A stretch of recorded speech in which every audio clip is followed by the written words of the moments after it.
بسم اللہ الرحمن الرحیم الحمد للہ رب العالمین والصلاة والسلام علی رسولہ الکریم وعلی آلہ واصحابہ اجمعین۔ ماں باپ کے ساتھ حسن سلوک کرنا، ماں باپ کی خدمت کرنا، ماں باپ کا مقام اسلام میں ایک مسلمان کے لیے اللہ تعالیٰ پر ایمان، اللہ کی توحید، اللہ تعالیٰ کی عبادت کرنے کے بعد سب سے عظیم اور سب سے بلند اور سب سے اونچا مقام ہے دین اسلام کے اندر۔ ہر مسلمان کو اپنے والدین کی قدر کرنی چاہیے۔ آج کل والدین بڑی شکایت کرتے ہیں کہ بچے ہمارے بات نہیں مانتے اور ہمارے یہاں لڑکوں کا یہ حال ہے، لڑکی کا یہ حال ہے۔ تو یہ تمام چیزیں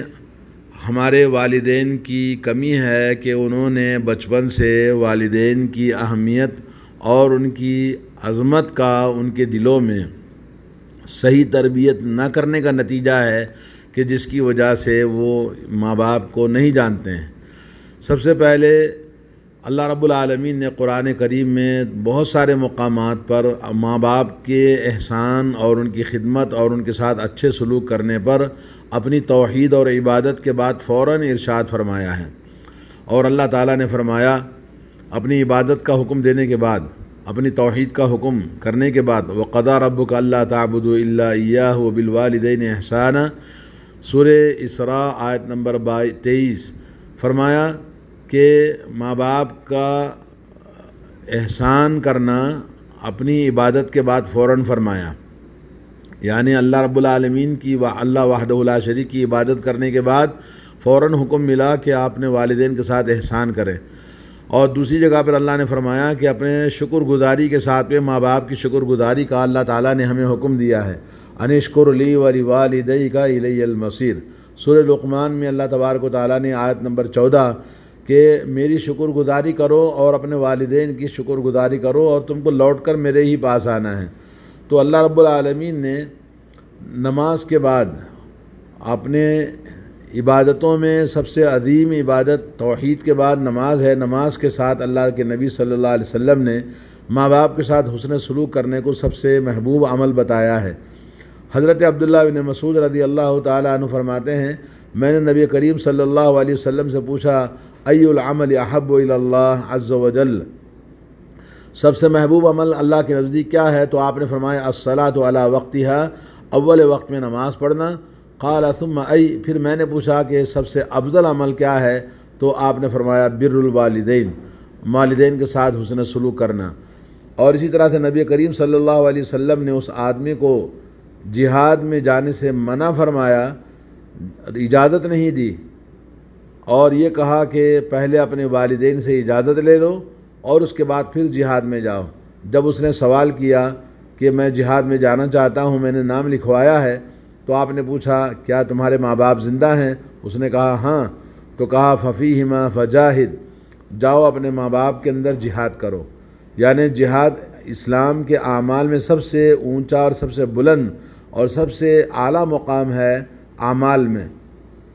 لیکن اللہ کے نبی صلی اللہ علیہ وسلم نے فرمایا اگر ماں باپ ہیں تو پہلے ماں باپ کی خدمت کرنا، ماں باپ کے اندر جہاد کرنا، ماں باپ کی خدمت کرنا سب سے بلند مقام اس کو عطا فرمایا۔ ایک اور حدیث میں اللہ کے نبی صلی اللہ علیہ وسلم کے پاس ایک شخص آیا اور اس نے کہا کہ میں آپ کے پاس بیعت کرنے کے لیے آیا ہوں، ہجرت کرنا چاہتا ہوں اور میں نے ماں باپ کو روتے ہوئے چھوڑا ہے۔ تو آپ نے فرمایا ارجع الیہما فاضحکہما کما ابکیتہما، تم واپس جاؤ اپنے ماں باپ کے پاس، جیسے تم ان کو روتے ہوئے چھوڑ کر آئے ہو ویسے ہی جا کر ان دونوں کو ہنساؤ، کیونکہ ماں باپ کی رضامندی کسی بھی چیز میں سب سے اولیت رکھتی ہے، اور آدمی ہجرت کرنا چاہتا ہے تو ہجرت کے لیے بھی سب سے پہلے ماں باپ کا حکم اور ان کی اجازت ضروری ہے۔ ایک صحابی یمن سے آئے ہجرت کرتے ہوئے،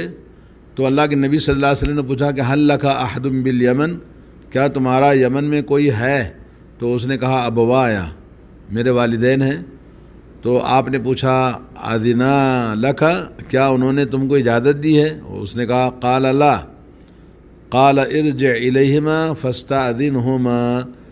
یمن کو واپس جاؤ اپنے ماں باپ سے اجازت لے کر آنا۔ تو اتنا بڑا ہجرت کر کے یمن سے مدینہ منورہ ایک صحابی آتے ہیں، تو نبی علیہ الصلوۃ والسلام نے کہا پہلے ماں باپ کی اجازت لو۔ اسلام میں جہاد بہت ہی اونچا مقام ہے، فرض عین تب بھی اور فرض کفایہ۔ اگر فرض کفایہ ہے جہاد کرنا اللہ کے راستے میں، تو ماں باپ کی خدمت کرنا، ماں باپ کا دیکھ بھال کرنا، ماں باپ کو رضامندی حاصل کرنا فرض عین ہے، اس لیے کہ اس سے آگے کوئی اور عمل نہیں ہے۔ جبکہ اللہ تبارک و تعالیٰ نے اپنے تمام عبادتوں کا جہاں حکم دیا ہے عبادت کا، تو وہاں فوراً ماں باپ کی اطاعت کا حکم دیا ہے۔ حضرت اسماء رضی اللہ تعالی عنہ کی والدہ مدینہ منورہ آئی تھیں، ابھی وہ مسلمان نہیں ہوئی تھی غالباً، تو اس وقت انہوں نے کچھ بیٹی سے اپنا کچھ یعنی خدمت لینے کے لیے آئی تھی۔ تو حضرت اسماء نے اللہ کے نبی صلی اللہ علیہ وسلم سے کہا کہ میری ماں آئی ہے اور وہ چاہتی ہے کہ میں اس کے ساتھ کچھ خدمت کروں، تو کیا میں ان کے ساتھ صلہ رحمی کروں یا ان کی خدمت جو چاہتی ہیں وہ پورا کروں؟ تو اللہ کے نبی نے فرمایا نعم، آپ ان کی خواہش ہے، جو وہ چاہتی ہیں ان کو پورا کرو۔ لیکن ایک بات یہ ہے کہ ماں باپ اگر مشرک ہیں اور اپنے بچوں کو شرک کرنے پر مجبور کرتے ہیں، تو اس وقت میں اللہ تعالیٰ کی نافرمانی اور شرک کرنے پر ماں باپ کی اطاعت نہیں کی جائے گی۔ اللہ نے فرمایا وَإِن جَاهَدَاكَ عَلَىٰ أَن تُشْرِكَ بِي مَا لَيْسَ لَكَ بِهِ عِلْمٌ فَلَا تُطِعْهُمَا، اگر وہ تجھے زبردستی کریں دونوں کہ تو اللہ تعالیٰ کے ساتھ شرک کرو تو ان کی اطاعت نہ کرو، سورہ لقمان آیت نمبر 15۔ لیکن اگر ماں باپ مشرک ہوں، کافر ہوں، تب بھی ان کے ساتھ اللہ نے حکم دیا وَوَصَّيْنَا الْإِنسَانَ بِوَالِدَيْهِ حُسْنًا، سورہ عنکبوت آیت نمبر 8۔ اللہ نے فرمایا کہ ماں باپ کے ساتھ حسن سلوک کرو، اگرچہ کہ وہ کافر ہی کیوں نہ ہو، اگرچہ کہ وہ مشرک ہی کیوں نہ ہو۔ وَإِن جَاهَدَاكَ عَلَىٰ أَن تُشْرِكَ بِي مَا لَيْسَ لَكَ بِهِ عِلْمٌ فَلَا تُطِعْهُمَا، اگرچہ وہ مشرک ہیں، شرک کرنے پر زبردستی کرتے ہیں۔ جیسے آج کل بہت سارے ماں باپ جو درگاہ، فاتحہ، نیاز، بابا اور یہ سب تعویذ گنڈا شرک کرنے والے ہیں، اور اپنے بچوں کے لیے اکثر وہ شرک کرنے کے لیے، فاتحہ نیاز کرنے کے لیے، یا کہ کسی بابا مرشد کے پاس جانے یا تعویذ گنڈا لا کر پہناتی ہیں۔ اکثر ہم گھروں میں کہتے ہیں کہ بھائی آپ اپنے بچوں کے گلے میں تعویذ کیوں ڈالے ہیں، تعویذ نہیں ڈالنا چاہیے، تو وہ کہتے ہیں جی ہماری ماں نے ڈالا ہے یا ہماری ساس نے ڈالا ہے۔ اس طرح سے گھر کی جو بڑی عورتیں ہیں وہ اکثر شرک کرتی ہیں اور شرک کرنے پر مجبور کرتی ہیں، حالانکہ بہت بڑا گناہ ہے اس طرح سے گلے میں بچوں کے تعویذ ڈالنا،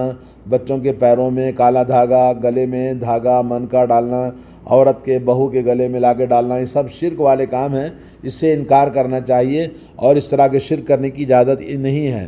اور یہ جو آیت تقریباً حضرت سعد بن ابی وقاص کے بارے میں نازل ہوئی، جس میں وہ کہتے ہیں کہ میں اپنی ماں کا بڑا ہی اطاعت گزار تھا، اور جب میں اسلام قبول کیا تو میری ماں نے مجھے کہا کہ میں کھانا نہیں کھاؤں گی، پانی نہیں پیوں گی، یہاں تک کہ میں ایسے ہی مر جاؤں گی۔ تو یہاں تک کہ یعنی اس کی حالت بالکل خراب ہوئی، اور یہاں تک کہا جانے لگا کہ اپنی ماں کے ساتھ میں یا تو مخالفت کرو یا تو ماں کو چھوڑ دو، یعنی یا تو ماں کی نافرمانی کرو، ماں کو ایسے ہی مرنے کے لیے چھوڑ دو جبکہ وہ مشرکہ تھی، اور یا تو پھر ماں کی اطاعت کرنا۔ تو مجبور ہو گئے کہ ماں کے ساتھ کیا کیا جائے، تو آخر میں انہوں نے کہا یا اماں لو کانت لکی مئۃ نفس، اے ماں اگر تجھ جیسی مائیں میرے لیے 100 ہوں، اور ایک ایک کر کے جیسے تو ضد کر کے کھانا نہیں کھاتی، دھوپ میں مرنا چاہتی ہے، ایک ایک کر کے پوری 100 کی 100 مر جائیں، اور تم یہ چاہتی کہ میں مشرک بن جاؤں،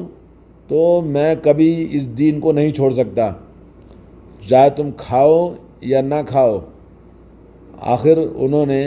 اپنی ہار مان لی اور کھانا شروع کر دیا، اور حضرت سعد بن ابی وقاص رضی اللہ تعالیٰ عنہ اپنے دین پر قائم رہے۔ اور اللہ کے نبی صلی اللہ علیہ وسلم کی وہ حدیث کہ جس میں آپ نے فرمایا کہ اگر ماں باپ میں سے کسی ایک کو پائے یا دونوں کو پائے اور جنت میں نہ جائے، وہ شخص برباد ہوا اور ہلاک ہوا، جہنم رسید ہوا۔ حضرت جبریل نے بد دعا کی تو اللہ کے نبی نے آمین کہا رمضان مبارک کے اندر۔ تو اللہ کے نبی صلی اللہ علیہ وسلم نے جو کچھ ہمیں وصیت فرمائی ہے، تو ماں باپ کے ساتھ میں ہر قسم کا احسان کرنا، نیک سلوک کرنا اور صلہ رحمی کرنا، محبت کرنا اور نرمی سے بات کرنا، ان کے سامنے جھک کر بات کرنا اور ان کو سختی سے زبان درازی نہیں کرنا اور ان کے سامنے اونچی آواز سے بات نہیں کرنا، اور اسی طرح سے جب ان سے بات کریں تو بہت پیار سے محبت سے ان کو پکارنا، امی اور ابو جیسے بھی الفاظ ہیں تو ادب و احترام کے ساتھ بلانا، اور اسی طرح سے ان کو بے عزتی کے ساتھ کوئی بھی جھڑک دینا، بات کرنا۔ قرآن کریم میں اللہ نے فرمایا وَاخْفِضْ لَهُمَا جَنَاحَ الذُّلِّ مِنَ الرَّحْمَةِ، مہربانی کرتے ہوئے ان کے سامنے بالکل جھک کے جاؤ، جھک کے بات کرو، اور اسی طرح سے فرمایا کہ وَلَا تَقُلْ لَهُمَا اُفٍّ، ان کو اف تک نہ کہو۔ کہتے ہیں کہ اگر اف یعنی یہ تو ایک ہلکا سا کلمہ ہے، اگر اس سے بھی کم اگر کوئی اور چیز ہوتی جس میں انسان اپنی اکتاہٹ کو ظاہر کرتا ہے تو اف سے بڑھ کر بھی اگر کوئی بات ہوتی تو اللہ تعالیٰ وہ بھی بتا دیتا۔ مطلب یہ کہ سب سے آخری چیز ہے جس میں انسان بیزار ہوتا ہے، کسی سے ناراض ہوتا ہے یا کہ وہ اکتا جاتا ہے تو کہتا اف، تو اف تک بھی کہنا اللہ نے منع فرمایا، حرام ہے، ان کے سامنے اس طرح سے کہنا چاہیے۔ تو اللہ کے نبی صلی اللہ علیہ وسلم نے ماں باپ کے بارے میں بڑی وصیت فرمائی۔ والدین میں سب سے بڑا درجہ ماں کا درجہ ہے، کیونکہ اللہ نے قرآن کریم میں فرمایا کہ ماں تکلیف پر تکلیف برداشت کرتے ہوئے، کمزوری پر کمزوری اٹھاتے ہوئے، اور ہر جگہ اللہ نے ماں کو اولیت دی ہے۔ قرآن میں نبی علیہ الصلوۃ والسلام نے بھی سب سے پہلے جب پوچھا صحابی نے کہ دونوں میں سے کون زیادہ حقدار ہے کہ ان کے ساتھ میں حسن سلوک کروں، تو آپ نے فرمایا تمہاری ماں، پھر پوچھا تو بیان تمہاری ماں، پھر پوچھا تو فرمایا تمہاری ماں، چوتھی مرتبہ فرمایا تمہارا باپ۔ تو مطلب یہ کہ ماں کا 3 درجہ زیادہ احسان ہے کہ اس نے اپنی پیٹ میں رکھا، تکلیف اور مصیبت اٹھا کر جنم دیا، پھر اس کے بعد اپنے 2 سال تک اسے دودھ پلاتی رہی، اپنا زندگی کا سب سے عظیم حصہ اس کو بناتی ہے ماں، اس لیے ماں کا احسان سب سے زیادہ ہے۔ آج کل کے زمانے میں لوگ ماں باپ کی سب سے زیادہ قدر